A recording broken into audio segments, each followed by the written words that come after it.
नमस्कार, स्वागत है आपका। बंसल न्यूज देख रहे हैं आप और मैं हूं आपके साथ प्रगति शर्मा। 23 की तकरार किसकी सरकार? जी हां, हम बात कर रहे हैं मध्य प्रदेश छत्तीसगढ़ के विधानसभा चुनाव 2023 की। आइए शुरू करते हैं। 23 की तकरार किसकी सरकार?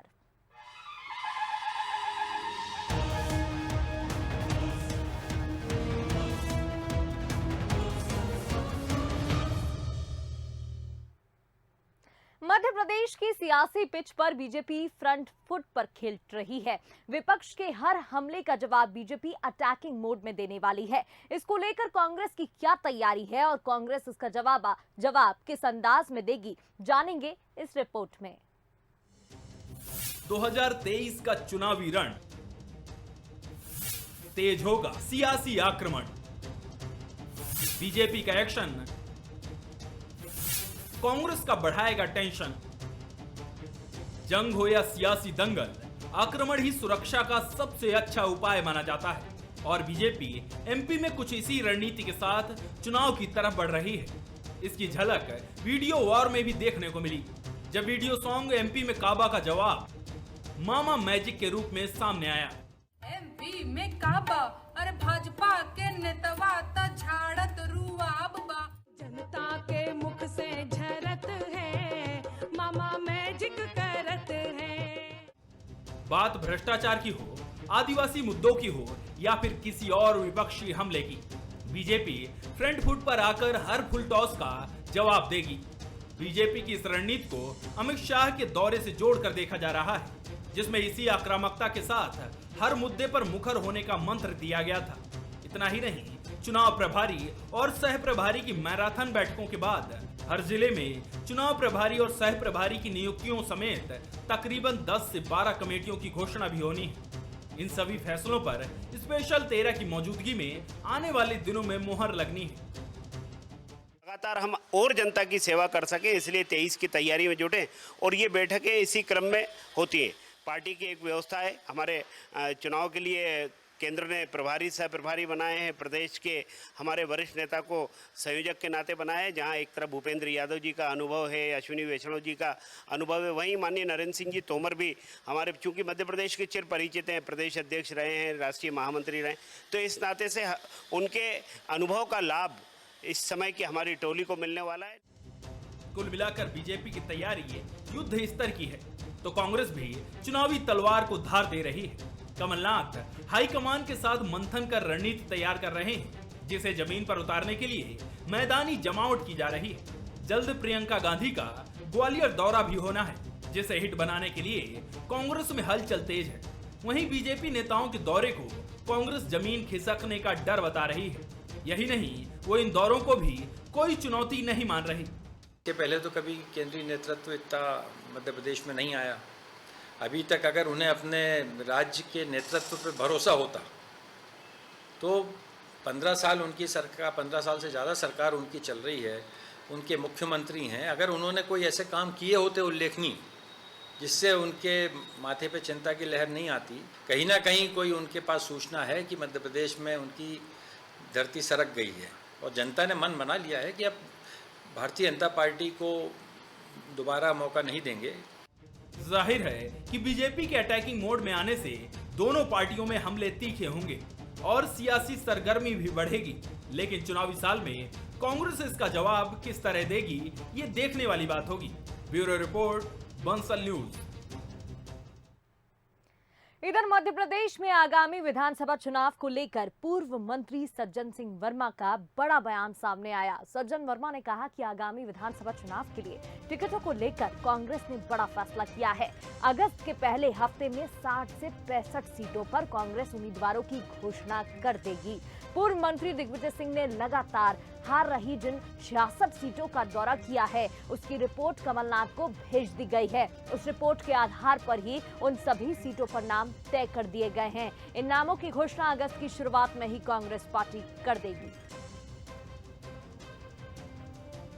66 सीटें जिन पे दिग्विजय सिंह जी घूम के आए हैं, अगस्त के प्रथम पखवाड़े में वो 66 सीटों की जो रिपोर्ट उन्होंने दी, सबसे पहले उम्मीदवार उन्हीं 66 सीट पे हम लोग घोषित करेंगे। हम लोग उस कवायद में लगे। 21 जुलाई को प्रियंका गांधी ग्वालियर आने वाली हैं। प्रियंका गांधी की सभा को लेकर कांग्रेस उत्साहित है तो बीजेपी तंज कस रही है। नरेंद्र सिंह तोमर से लेकर ओपीएस भदौरिया ने निशाना साधा तो पूर्व नेता प्रतिपक्ष अजय सिंह ने मोदी और शाह के दौरे को लेकर बीजेपी पर पलटवार किया है। रिपोर्ट देखिए। प्रियंका गांधी कांग्रेस की कार्यकर्ता हैं, ये कोई नई नहीं है। ये पहले भी कांग्रेस में थी जब कांग्रेस को हम लोग परास्त कर चुके हैं, इसलिए यहाँ पर उनके आगमन से कुछ भी होने वाला नहीं है। मध्य प्रदेश में भारतीय जनता पार्टी की सरकार फिर से स्पष्ट बहुमत लेकर बनेगी। केंद्रीय मंत्री और मध्य प्रदेश चुनाव प्रबंधन समिति के संयोजक नरेंद्र सिंह तोमर के इस बयान ने प्रियंका गांधी के दौरे को लेकर बीजेपी का रुख साफ कर दिया है। तोमर का बयान आया तो बीजेपी की लाइन भी तय हो गई। अब ग्वालियर में राज्य मंत्री ओपीएस भदौरिया ने प्रियंका के दौरे को लेकर निशाना साधा है। भदौरिया ने कहा कि गांधी परिवार पॉलिटिकल टूर पर जाता है, ये उनकी टूरिस्ट टाइप यात्रा है जो चुनाव के समय होती है। प्रियंका गांधी का पहले जबलपुर दौरा फ्लॉप रहा था, अब ग्वालियर दौरा भी फ्लॉप रहेगा। ये गांधी परिवार पॉलिटिकल टूर पे जाता है, ये उनका एक टूरिस्ट टाइप की यात्रा है जो केवल चुनाव के समय होती है। उनका जबलपुर दौरा भी हुआ, पूरी तरह से फ्लॉप रहा। ग्वालियर की सभा में आज आपको घोषणा कर रहा हूं, उनकी फ्लॉप रहेगी। इधर पूर्व नेता प्रतिपक्ष अजय सिंह ने ओपीएस भदौरिया के बयान पर पलटवार करते हुए मोदी और शाह के दौरे को लेकर तंज कसा है। अजय सिंह ने कहा कि दिल्ली के बड़े नेता भी टूर पर आते हैं, चाहे वो हाल ही में हुए कर्नाटक चुनाव हो या किसी और जगह के चुनाव। 5 साल दिखाई नहीं दिए, लेकिन अब मध्य प्रदेश के 3-4 दौरे कर चुके हैं। उन्होंने कहा कि प्रियंका गांधी के दौरे से कार्यकर्ताओं में उत्साह है और उनकी सभा ऐतिहासिक होगी। जो बड़े नेता हैं दिल्ली के, वो भी जो हमारे बड़े दाढ़ी वाले हैं, वो भी टूर में आते हैं जब चुनाव आता है, चाहे वो कर्नाटक का चुनाव हो चाहे जहाँ कभी हो। 5 साल से नहीं दिखाई दिए थे, लेकिन मध्य प्रदेश के 3-4 दौरे हो गए दोनों महारथियों के। 21 तारीख का कार्यक्रम प्रियंका जी का है। पूरी कांग्रेस पार्टी ग्वालियर चंबल के उत्साहित है और ऐतिहासिक कार्यक्रम यहाँ के लोग करेंगे, ये मुझे पूरा भरोसा है। सिंधिया का गढ़ और प्रियंका गांधी की सभा, ये पहला मौका होगा जब ज्योतिरादित्य सिंधिया के बीजेपी में आने के बाद गांधी परिवार से कोई ग्वालियर पहुंच रहा है। लिहाजा सियासी तौर पर यह दौरा काफी अहम माना जा रहा है और जाहिर है कि इससे सियासत में उबाल तो आनी ही है। उमेश पराशर, बंसल न्यूज, ग्वालियर। पढ़ते आगे बात छत्तीसगढ़ की करते हैं। छत्तीसगढ़ की सियासत अब कर्मचारियों के आंदोलन पर गर्मा रही है। 2.5 लाख से ज्यादा कर्मचारी आंदोलन कर रहे हैं तो बीजेपी और कांग्रेस में आरोप प्रत्यारोप की राजनीति तेज हो गई है। चुनावी साल में संविदा कर्मी किसका साथ देंगे? क्या एक बार फिर ये मुद्दा सियासत की भेंट चढ़ेगा? जानेंगे इस रिपोर्ट में।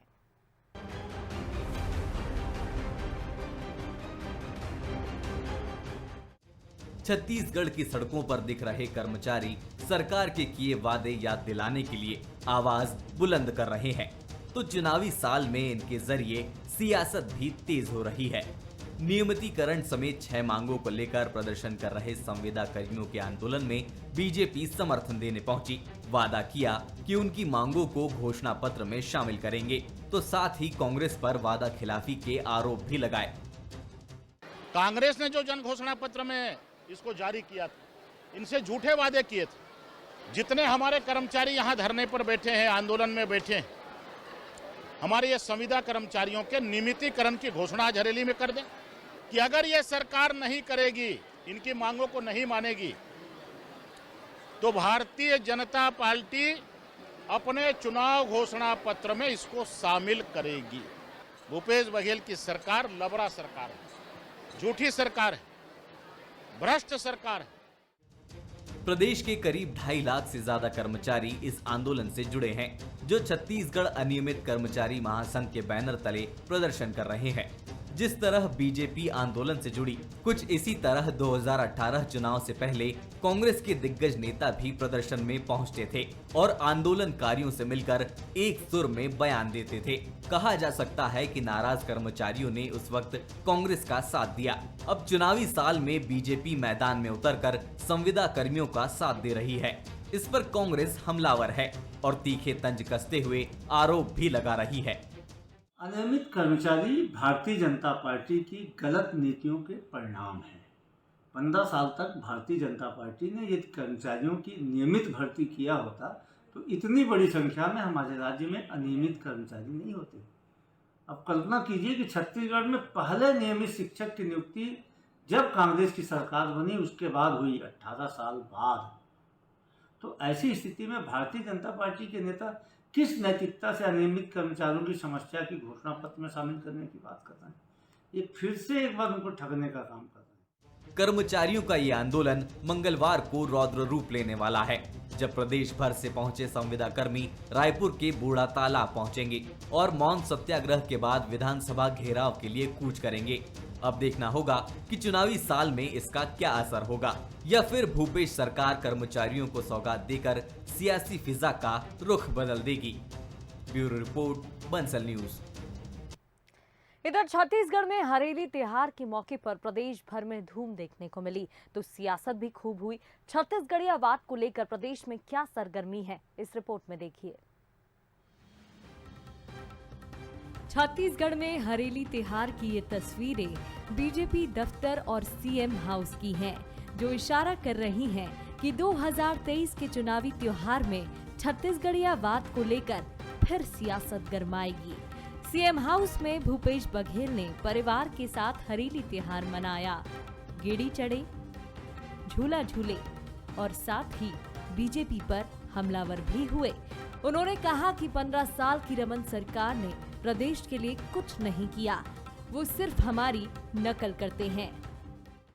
15 साल तक के भारतीय जनता पार्टी को मौका मिला था, न कभी छत्तीसगढ़ मातारी की तस्वीर बनाई, न राजगीत बनाया, न छत्तीसगढ़ के 30 त्योहार का वो लोग मनाए। और जब से हमारी सरकार बनी है, मुख्यमंत्री निवास में सभी वर्गों के लिए दरवाजा हमेशा खुला रहता है। हर 30 त्योहार को बड़े उत्साह के साथ सभी त्योहारों को हम लोग मनाते हैं। तो छत्तीसगढ़ की जो परंपरा है, 30 त्योहार है, उसे बढ़ाने का काम लगातार हम लोग कर रहे हैं। और पूरे प्रदेश में खुशहाली का वातावरण, भारतीय जनता पार्टी के शासनकाल में तो किसान आत्महत्या करने के लिए बाध्य होते थे। सीएम भूपेश के बयान पर बीजेपी प्रदेश अध्यक्ष अरुण साव का पलटवार आया। उन्होंने कहा कि हरेली का त्योहार भूपेश सरकार आने के पहले से मनाया जा रहा है। वहीं पूर्व मंत्री अजय चंद्राकर ने भी जमकर निशाना साधा। भूपेश बघेल जी दिखावा न करें। हरेली का त्योहार भूपेश बघेल जी के आने के बाद मना है, ऐसा नहीं है। हमारी संस्कृति और सभ्यता, जैसा मैंने कहा, कि समृद्ध है। हर छत्तीसगढ़िया छत्तीसगढ़ के त्योहारों को बड़ा उत्साह से, परंपरागत ढंग से मनाता है। उसी तरह से हम मना रहे हैं। छत्तीसगढ़ के पूरे क्षेत्रों में, भौगोलिक क्षेत्रों में संस्कृति के बहुत सारे आयाम हैं। सिर्फ हरेली भर एक आयाम नहीं है, समझ रहे हैं ना। दुर्ग जिले में या कुरुड्डी में जो घटनाएं घटती हैं वो प्रदेश का नहीं हो सकती। प्रदेश में जो बड़ी बड़ी चीजें संस्कृति के संवाहक है, जिसके लिए छत्तीसगढ़ देश दुनिया में जाना जाता है, उसको कांग्रेस या कोई कांग्रेसी जानता भी नहीं। समझ रहे हो ना, जानता भी नहीं। हरेली को बच्चा बच्चा जानता है, हर किसान जानते हैं। उसको प्रहसन की तरह प्रमोट करने की क्या जरूरत है? जो चीजें प्रमोट करने की जरूरत है उनको प्रमोट करना ही ये नहीं जानते भूपेश बघेल जी और उनके संस्कृति मंत्री ना उनके झब्बू लोग। छत्तीसगढ़ियावाद को लेकर चल रही ये सियासत चुनावी साल में और तेज होगी, जो दोनों पार्टियों को कहीं न कहीं फायदा पहुंचाएगी। तो छत्तीसगढ़िया संस्कृति को भी जरूर बढ़ावा मिलेगा। बंसल न्यूज के लिए ब्यूरो रिपोर्ट। और चले इसी के साथ हमारी खास चुनावी पेशकश 23 की तकरार किसकी सरकार में फिलहाल इतना ही।